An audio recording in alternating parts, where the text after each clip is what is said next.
Go hi, go hi. Hi. Go hi, everyone. Everyone. Go hi, Hi. everyone. Everyone. Welcome to our channel. Welcome Welcome to to our channel. channel. Hello hi नमस्कार जय जगन्नाथ ଆଉ ଏକ fresh blog କୁ ଆପଣମାନଙ୍କ ଢେର ସାରା ଶୁଭେଚ୍ଛା ଅଭିନନ୍ଦନ ନମସ୍କାର କରୁଛି ତା ସହିତ ମୋ ମାମି ଆଜ୍ଞା high high Hi. High everyone Everyone. High Hi. everyone. Everyone. Welcome to our channel. Welcome Welcome to to our channel. channel. ବର୍ତ୍ତମାନ ରେନି ସିଜନ୍ ଷ୍ଟାର୍ଟ ହେଇଯାଇଛି, ବର୍ଷା ଦିନ ଷ୍ଟାର୍ଟ ହେଇଯାଇଛି। ଆଉ ପାଗ ଦେଖିପାରୁଥିବେ, ଏବେ ମୁଁ ଜଷ୍ଟ କଟକରୁ ଯାଇକି ଏବେ ଆଇଲି। ଆଣ୍ଡ ବର୍ତ୍ତମାନ ଦେଖନ୍ତୁ ଆମ ଅଗଣାରେ ବହୁତ ସାରା ଗଛ ବି ହେଇଯାଇଛି, ଯେଉଁଟାକି ମୋ ବୋଉ ଲଗେଇଛି। ବର୍ଷା ଦିନ ପୁରା ସବୁ ଏଇଗୁଡ଼ା ପୁରା ଗ୍ରୀନେରୀ ହେଇଯିବ। ଦେଖନ୍ତୁ ଯୁଆଡ଼େ ଦେଖିବେ ପୁରା ସବୁଜ, ଗାଁରେ ମାନେ ଏଇଗୁଡ଼ା ପୁରା ନ୍ୟାଚୁରାଲ ଜିନିଷ। ବର୍ଷା ଦିନ ମାନେ ସବୁ ଗ୍ରୀନେରୀ। ଏଇଟା ଆମର ଗଛ। ନା କିଛି ମଲ୍ଲି ଫୁଲ ଗଛ ହେଇ ସେଠି ବୋଉ କଣ ବର୍ଷା ଦିନ ଆଜି ଫୁଲ ସବୁ ଲଗେଇଛୁ ଏଥର? ବହୁତ ସାରା ଲଗେଇଛି ବିଭିନ୍ନ ପ୍ରକାର। ପ୍ରକାର ମୁଁ ଯିଏ ଦେଖୁଛି ନର୍ସିଂ କହୁଛି, ନର୍ସିଂ। ମୁଁ ଏମିତି ବନେଇଛି ଯେ କହୁଛି ଏଟା ହଉଛି ନର୍ସିଂ। ଚାଲ ଦେଖିବା କଣ କଣ ଦେଖେଇଛୁ। ଆସୁନା ଦେଖିବା। ଚାଲ ଆଜି କଣ ଦେଖେ। ଏଇଟା ଗୋଟେ ଏଇଟା ହଉଛି ଗୋଟେ କଲରା ଗଛ, ଆ ଦେହରେ ଫୁଲ କିଛି ଫୁଟିବନି, ଫୁଲ ଫୁଟିବ କଲର ଫୁଲ ଦେଖାଯିବ ଆଉ। ଓହୋ ବହୁତ ସାରା ଲଗେଇଥିଲେ, ଏ ଜାଗା ହେଲାନି ବୋଲି ତାକୁ ଓପାରି ଦେଲି। ଓହୋ ହଁ, ଏଇଟା ହଉଛି ନାଲି ମନ୍ଦାର, ପୁରା ନାଲି ମାନେ ପୁରା ଗାଢ ନାଲି, ପୁରା ନାଲି। ପୁରା ନାଲି। ଏଟା ଯୋଉ ହନୁମାନ କଲର ଯୋଉ ମନ୍ଦିରଟା, ଏଇ କଲରଟା। ଏଟା ହଉଛି ପୁରା ନାଲି। ତିନିଟା ଅଲଗା ଅଲଗା ନା? ହଁ, ତିନିଟା ଅଲଗା ପୁରା ନାଲି। ଆଉ ଗୋଟେ ରକ୍ତ ମନ୍ଦାର ଅଛି ସେଠି ସେପଟରେ, ବୁଝିଲେ? ହଁ, ଫୁଟିଛି। ହେଇ ଫୁଲ କୋଉଟା? ଏଇଟା ଏଇଟା ହଉଛି କାଞ୍ଚନ ଫୁଲ। ଓହୋ, ବଢିଆ ଲାଗୁଛି। ଏଇଟା ହଉଛି କାଞ୍ଚନ ଫୁଲ। ପାଖରୁ ଉଠଉଛି। ଏଇଟା ହଉଛି କାଞ୍ଚନ ଫୁଲ। ଏଟା କାଞ୍ଚନ ଫୁଲ। ଏଟା ହଉଛି ଧଳା ମନ୍ଦାର। ଏଟା କାଞ୍ଚନ ଫୁଲ। ଏଟା ହଉଛି ଧଳା ମନ୍ଦାର। ଓହୋ, ଧଳା ମନ୍ଦାର। ଏଟା ହଉଛି ଟଗର। ଏଇଟା ଟଗର। ଏଟା ହଉଛି ଟଗର। ଏଟା ହଉଛି ବଡ ଟଗର। ସେପଟରେ ଗୋଟେ ଛୋଟ ଟଗର ଗଛଟିଏ ହୁଏ। ଓହୋ, ଟଗର ଫୁଲ ଟିକେ ଧରିକି ଦେଖୁନୁ କେମିତି ଦେଖାଯାଉଛି ଦେଖିଆ।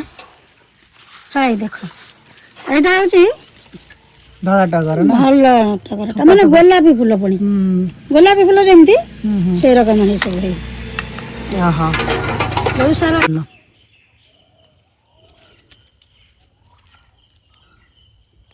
ନ୍ୟାଚୁରାଲ ଥିଲା, ସବୁ ହେଇଗଲା। ଏଠି ବି ଗୋଟେ ଫୁଲ ହେଇଛି, ଏଇଠି। ଏ ତ ବହୁତ ସାରା। ସିଏ ବି ଗୋଟେ ପ୍ରକାରର ନା? ଇଏ ଗୋଟେ ଏଇଠି ଫୁଲ।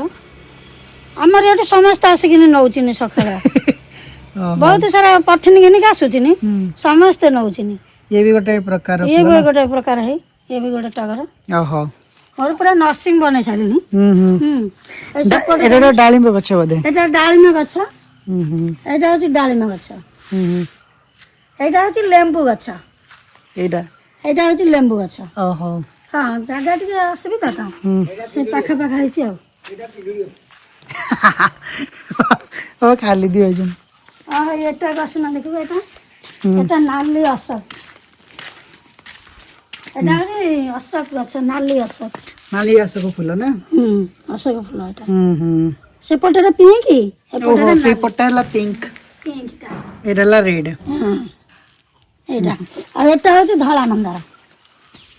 ଧଳାଟା ପୁରା ଧଳା। ଓହୋ, ହେଇ କଢେଇଛି ସବୁ। ସକାଳେ ସବୁ ତୋଳି ନେଇ ଯାଇଛନ୍ତି କି? ଏଇଟା କରୁଛି। ଏଇଟା ହଉଛି ହଳଦିଆ ଫୁଲ। ହଳଦିଆ ପୁରା ମନ୍ଦାର। ହଳଦୀ ମନ୍ଦାର। ହଁ, ତାର କଢ ବି ହେଇଛି ଟିକେ ଟିକେ ନା? କଢ ଆସିଲାଣି। ଏଟା ପୁରା ହଳଦିଆ ମନ୍ଦାର। ଆଉ ଏଟା ତ ହଉଛି ପୁରା ଆଉ ହଳଦିଆ ଗାରିଆଟା। ଏଟା ଆଉ ପିଙ୍କ ମିଶା ଅଛି ଏଟା। ଓହୋ, ହଳଦିଆ ଆଉ ପିଙ୍କ ର ଇଏଟା। ଏଟା ଗୋଟେ ଚମ୍ପା ଆଉ। ଏଟା ଚମ୍ପା। ଏଇଟା ଚମ୍ପା ଗଛ। ଆର ତ ପିଙ୍କି ଦୁଦୁରା ଆଉ ହଳଦିଆର ଆଉ ବାସ୍ ଏ ଯୋଉ ପିଙ୍କିର ଆଉ ଦୁଦୁରା ଆଉ ବଢିଆ ଲାଗୁଛି ଏଇଟା। ଦୁଦୁରା ଆଉ ସେପଟରେ ବି ବହୁତ ଅଛି ଗଛ। ସେପଟେ ଫୁଲ ଫୁଲ ଅଛି ଯେ ଆଉ ଯାଇ ହବନି। ବହୁତ ସାରା ଅଛି। ମାଙ୍କଡ ପଳେଇ ଆସିଛନ୍ତି ଆମ ଗାଁକୁ।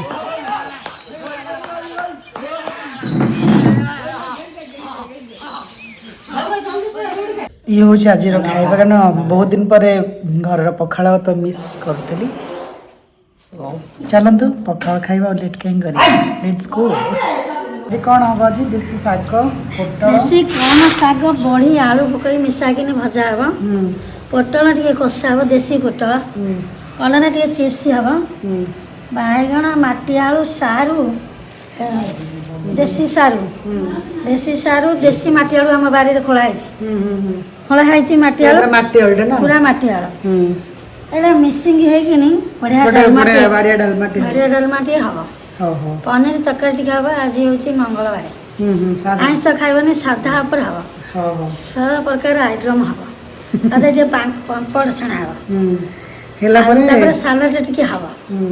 ହଁ, ସାଲାଡ ଟିକେ ହବ। ଆମ୍ବ ଖଟା ହେଇସାରିଲାଣି। ଆମ୍ବ ଖଟା ହେଇସାରିଲାଣି। ଖାଲି ଡାଲମା ଟିକେ ଖାଲି ହବ। ସବୁ ଆଇଟମ ହେଇସାରିଲାଣି। ଶାଗ ବି ଭଜା ହେଇଯାଇଛି। ଏ ଶାଗଟା ରହିଛି ଫେର କାଲି ପାଇଁ। ଏ ଶାଗ ରହିଛି କାଲି ପାଇଁ। ଖଡ଼ା ଶାଗ ବି ଆମ୍ବ ଦେଖଉଛନ୍ତି ଦେଶୀ ଆମ୍ବ। ଏଇ ଦେଶୀ ଆମ୍ବର ଖଟା କ'ଣ? ଏଟା ତୋଟା ପଲେଇ ଆମ୍ବ। ତୋଟାପୁଲେଇ। ଆମ ଏପଟେ ଏଇଟା ତୋଟାପୁଲେଇ ଆମ୍ବ କୁହନ୍ତି। ବଢିଆ ଆମ୍ବ ହେଇଛି। ଆମ୍ବ ଗଛ ଆମ୍ବ। ଆମର ଗଛ। ହଁ, ବାଡି ଆମ୍ବ ପା। ବଢିଆ ଆମ୍ବ, ମିଠା ଆମ୍ବ। ଏଟା ଏବେ ସବୁ କଞ୍ଚା ଅଛି। ଚୁଇଁ ଖାଇକି କ'ଣ ହେଇଲୁ? ହାତ ଟିକେ ଦେଖନି, ଭଜା। ହାତ ଟିକେ ଦେଖନି, ପାଣି ଅଛି। ହଉ ହଉ, ବାକି ହେଇସାରିଲା ପରେ ଦେଖିବା। ହଁ, ଏ ଖାଲି ଡାଲମା ଟିକେ ହବ। ଆଉ ସମସ୍ତେ ସରିଗଲାଣି, ଠିକ ଅଛି। ରୋଷେଇ ସରିଗଲାଣି, ଖାଲି ଡାଲମା ଟିକେ ହବ। ହଉ, ପକୋଡ ପ୍ରେସରରେ 2ଟା ସିଟି ମାରିଲେ ଛୁଙ୍କ ଦିଆ ହବ, ସରିଲା, କିଛି ଅସୁବିଧା ନାହିଁ। ହଉ, ଲେଟ୍ସ ଗୋ।